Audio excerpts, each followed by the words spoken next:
प्रिय विद्यार्थियों, प्रथम वर्ष के विद्यार्थियों के लिए एक नया टॉपिक पेनिसिलियम लेकर के आपके सामने प्रस्तुत हूँ। पेनिसिलियम जैसा कि आप जानते हैं एक बहुत ही कॉमन एंटीबायोटिक पेनिसिलिन का जन्मदाता है और सामान्य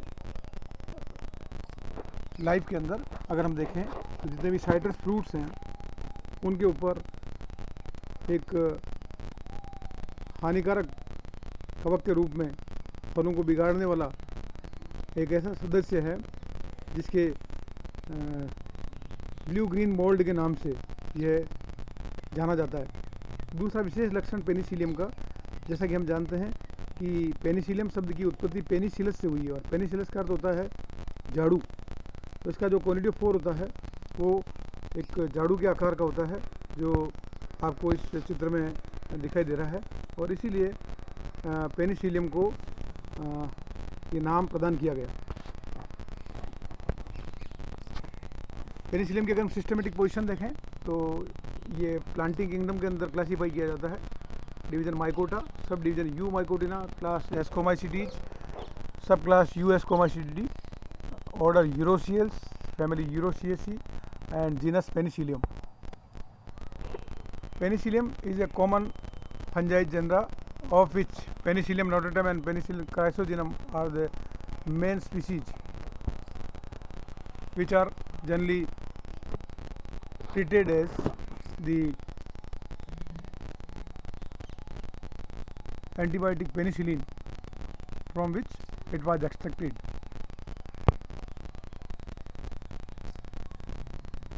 Over 95 species connected to the three teleomorphic genera, that is Telleromyces, U penicillium and Carpentales. जैसा कि आपको पूर्व में बताया गया कि पेनिसिलियम जो है वो पहले डिटरोमाइसीज के अंदर क्लासीफाई किया जाता था क्योंकि इसके लैंगिक जनन के बारे में जानकारी उपलब्ध नहीं थी और ऐसे सभी सदस्य जिनके लैंगिक जनन के बारे में जानकारी उपलब्ध नहीं होती है उन्हें ड्यूटेरोमाइसीज में रखा जाता है और बाद में जब इसके अंदर एस्कस और एस्कोस्पोर का निर्माण देखा गया तब इसको ड्यूटेरोमाइसीज एस्कोमाइसीज में क्लासीफाई किया गया। इसका माइसिलियम ब्रांच्ड और सेप्टेट होता है। ये ब्रेड, मीट और लकड़ी, जैम आदि के ऊपर एक सेप्रोफाइट की तरह ग्रो करता है। It is purely obligate saprophyte. ये फ्रूट्स और वेजिटेबल को भी जो है ख़राब करता है, उसके डेथ एंड डिकेड पार्ट्स के ऊपर ये ग्रो करता है और इनको आसानी से न्यूट्रिटिव माध्यम पर कल्चर के अंदर आर्टिफिशियल माध्यम के ऊपर आसानी से ग्रो किया जा सकता है। Originated from Greek word penicillus, artist brush, क्योंकि पेनिसिलियम शब्द की उत्पत्ति जो है ग्रीक शब्द पेनिसिलस से हुई है जिसका अर्थ होता है आर्टिस्ट का ब्रश और इसके कोनिडियोफोर जो है वो आर्टिस्ट के ब्रश की तरह नज़र आते हैं। माइसिलियम इसका तंतुनुमा होता है, शाखित होता है, पटयुक्त होता है, एक से बहुकेंद्र की होता है, कांचाभ होता है और इसके अंदर अलैंगिक जनन के दौरान नीले हरे रंग के कोनिडिया बनते हैं। इसी कारण से इसको नील हरित मोल्ड भी कहते हैं। ये डेड ऑर्गेनिक मैटर के ऊपर ऑब्लिगेट सेप्रोफाइट के रूप में ग्रो करता है। जैसा कि आप देख रहे हैं इसकी कॉलोनी जो है किस प्रकार से कल्चर में बनती है और इसका माइसिलियम किस प्रकार से दिखाई देता है वो आपको स्लाइड के अंदर दिखाया गया है।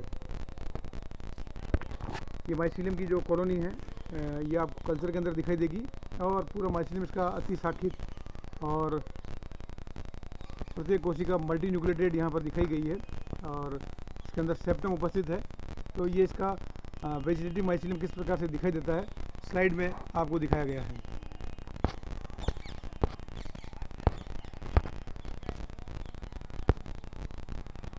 पेनिसिलियम सॉइल के अंदर बहुत ही कॉमन रूप से पाया जाता है।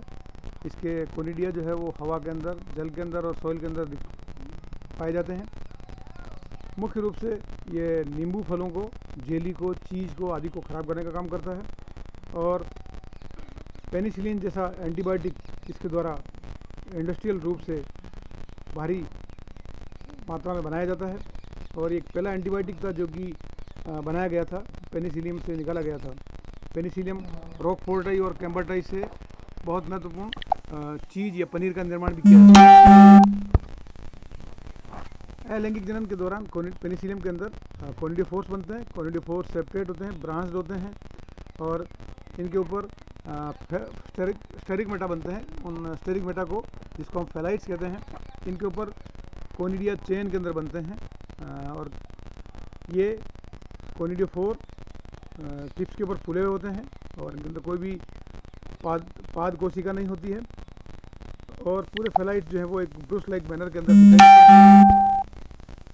इन Penicillium the sterigmata are found in clusters, the form primary, secondary and tertiary sterigmata and these conidia are shed away and then they are capable of the immediate germination forming new mycelium।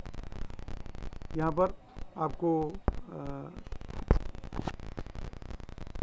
Mycelium के ऊपर किस प्रकार से conidiophore बनते हैं वो दिखाए गए हैं और ये सारे कोनिडियोफोर है। कोनिडियोफोर के ऊपर किस प्रकार से कोनिडिया चेन के अंदर दिखाई देते हैं सारे। और कल्चर के अंदर आप देखेंगे तो आपको जो है नील हरित कोनिडिया का कलर जो है वो दिखाई देता है, क्योंकि इसके अंदर पिगमेंट का डेवलपमेंट अलैंगिक जनन के दौरान बनता है। सेक्सुअल रिप्रोडक्शन कुछ जातियों के अंदर पाया जाता है, जैसे कि जो है उसमें आइसोगेमी, ऊगेमी, वर्मिकुलेटम और बेसिलोस्पोरम और ब्रेफेनिडियम जैसी जातियों के अंदर पाया जाता है। उसके अंदर सोमेटोगेमी भी होती है। ज़्यादातर स्पीशीज जिसकी होमोथेलिक होती है, समजालिक होती है। कुछ जातियाँ इसकी जो है वो हेट्रोथेलिक भी होती है, जैसे पेनिसिलियम लूटियम है। और इसके अंदर एस्कोकार्प की उपस्थिति के आधार पर इसको यू पेनिसिलियम, टेलोरोमाइसीज और कार्पेंटेल के रूप में भी आइडेंटिफाई किया जाता है। टेलोरोमाइसीज की लगभग 15 जातियाँ हैं और ये सारी जातियाँ जो है होमोथेलिक है। लैंगिक जनन जो है वो टेलोरोमाइसीज वर्मिकुलेटम या पेनिसिलियम वर्मिकुलेटम के अंदर सबसे पहले डेंजियर्ड के 1907 ने इसको वर्णन किया था। इसके अंदर ऊगेमस ऑफ सेक्सुअल रिप्रोडक्शन पाया जाता है। फीमेल सेक्स ऑर्गन को एस्कोगोनियम कहते हैं, मेल सेक्स ऑर्गन को एंथ्रीडियम कहते हैं। लैंगिक जनन के जो अंदर जननांग बनते हैं उसमें एस्कोगोनियम किसी भी वेजिटेटिव कोशिका से बन जाता है। ये इरेक्ट होता है। इसके अंदर एक केंद्र की एक कोशिकीय इसका बॉडी होता है और इसके न्यूक्लियस के अंदर कई सारे विभाजन से 32 से 64 न्यूक्लियस का निर्माण हो जाता है। एंथ्रीडियम जो है वो एक सर्पिलाकार रूप में कोयल होकर के एस्कोगोनियम के चारों ओर लिपटा हुआ रहता है और इसकी ऊपर एक केंद्रक पाया जाता है और इस प्रकार से दोनों ही सेक्स ऑर्गन आसपास की कोशिकाओं से ग्रो करके एक दूसरे की ओर लिपटे हुए दिखाई देते हैं। मैच्योरेशन पर एस्कोगोनियम और एंथ्रीडियम के अंदर केवल एक ही केंद्रक होता है। इनके बीच की वॉल डिजोल्व हो जाती है, लेकिन एंथ्रीडियम से एस्कोगोनियम के अंदर न्यूक्लियस मूव नहीं करता है। न्यूक्लियस एंथ्रीडियम के अंदर ही रहता है और एस्कोगोनियम में उपस्थित जो केंद्रक होते हैं वही आपस में एक दूसरे के साथ पेयरिंग करके और एस्कोजिनस हाइपी का निर्माण करते हैं। प्रत्येक एस्कोजिनस हाइपी के अंदर दो केंद्रक अंदर की ओर चले जाते हैं और वो एक द्विकेंद्र की कोशिका के रूप में दिखाई देती है। हर एक एस्कोजिनस हाइपी के अंदर बाद में एस्कस और एस्कोस्पोर का निर्माण होता है। जो एस्कोजिनस हाइपी के अंदर दोनों केंद्रक होते हैं वो आपस में एक दूसरे से फ्यूज कर जाते हैं और फ्यूज करने के साथ ही वो डिप्लॉयड जाइगोट का निर्माण हो जाता है। उसके अंदर एक माइटोसिस और एक मियोसिस से 8 एस्कोस्पोर का निर्माण हो जाता है। लैंगिक जनन के साथ साथ में एस्कोगोनियम और एंथ्रीडियम के चारों ओर कई सारी स्टेराइल हाइपी जो ग्रो कर रही होती है वो आपस में एक दूसरे से गुथ करके और एक फ्रूटिंग बॉडी का निर्माण कर देती है जो चारों तरफ से बंद होता है। उसे हम क्लिस्टोथीसियम कहते हैं। ये ऐसा ही क्लिस्टोथीसियम के अंदर बिखरी हुई पाई जाती है और एस्कोकार्प जो होता है उसकी आकार ग्लोबोज हो सकता है, एलिप्टिकल हो सकता है, लेंटिकुलर हो सकता है और इसके ऊपर कई सारे ऊपर की तरफ हेयर्स पाए जाते हैं। ये एस्कोस्पोर जो है एस्कोकार्प के और एस्कस के टूटने के साथ ही बाहर निकल आते हैं क्लिस्टोथीसियम से और सूटेबल सब्सट्रेटम पर गिरने के बाद अंकुरित होते हैं और माइसीलियम का निर्माण कर देते हैं। आप इसके अंदर पूरा लाइफ साइकिल डायग्रामेटिक भी देख सकते हैं। अगर हम इसका आर्थिक महत्व देखें तो जैसा कि मैंने आपको बताया इसके द्वारा जो है ब्लू चीज़ बनाया जाता है। पेनिसिलियम रोकफोर्टाई जिसको हम रोकफोर्टे पनीर कहते हैं, एक पेनिसिलियम कैम्बरटाई जो कैम्बरटम पनीर होता है, तो पनीर के निर्माण के अंदर पेनिसिलियम बहुत ही उपयोगी पंजाई के रूप में जो है पहचाना जाता है। पेनिसिलियम के द्वारा एंटीबायोटिक का प्रोडक्शन होता है। जैसा कि पहले भी बताया गया कि जो पेनिसिलियम का एंटीबायोटिक सबसे पहले एक्सट्रैक्ट किया गया था, उसको लार्ज स्केल के ऊपर उसका प्रोडक्शन किया गया था, और ये ह्यूमन बैक्टीरियल इन्फेक्शन के अंदर ग्राम पॉजिटिव बैक्टीरिया के खिलाफ बहुत ही अच्छा एक हथियार के रूप में इस्तेमाल किया जाता है। पेनिसिलिन एंटीबायोटिक का निर्माण पेनिसिलियम से 1900 के अंदर किए गए एक्सपेरिमेंट्स के आधार पर किया गया था। फ्लेमिंग ने 1928 के अंदर सबसे पहले इसको एक्सट्रैक्ट किया था, और फ्लोरी और चेन ने बाद में इसके साथ मिलकर के फ्लेमिंग के साथ मिलकर के इसका प्यूरिफिकेशन किया और लार्ज स्केल पर इसका उत्पादन में उसको सहायता की। The discovery of penicillium was attributed to the Alexander Fleming in the St. Mary Hospital in London 1928. It has been having the antibacterial effects. Fleming noticed a halo inhibition of the bacterial growth and contaminated blue-green mold on Staphylococcus plate culture.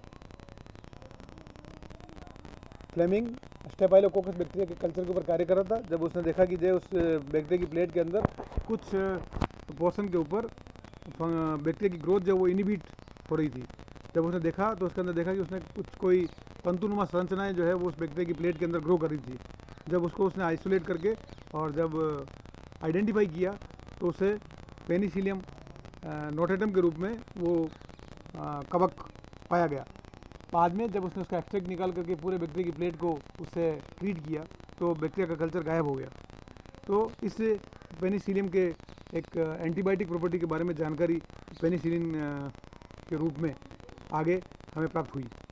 तो Fleming worried about the short lifetime of penicillin in the body and therefore he noted in view of the possible modification for the infection, and then penicillin was isolated by Flore and Chen in 1939. Natural toxins were extracted from penicillium, purified, utilized as antibiotic to fight bacterial infection in humans. Penicillin used as the treatment of bacterial infection. Penicillin not used in treatment of the viral infections. Penicillin destroys bacteria of destroying the peptidoglycan portion of the bacterial cell wall. The weak cell wall ruptures and bacterium dies. Then penicillium's positive applications, it was used in World War II. Major cause of death was septicemia, blood poisoning. Other major causes of death include strep throat, scarlet fever, pneumonia, syphilis, meningitis, tonsillitis. Then these all diseases were successfully treated by penicillin in that particular World War. Thank you very much. This is all about the penicillium.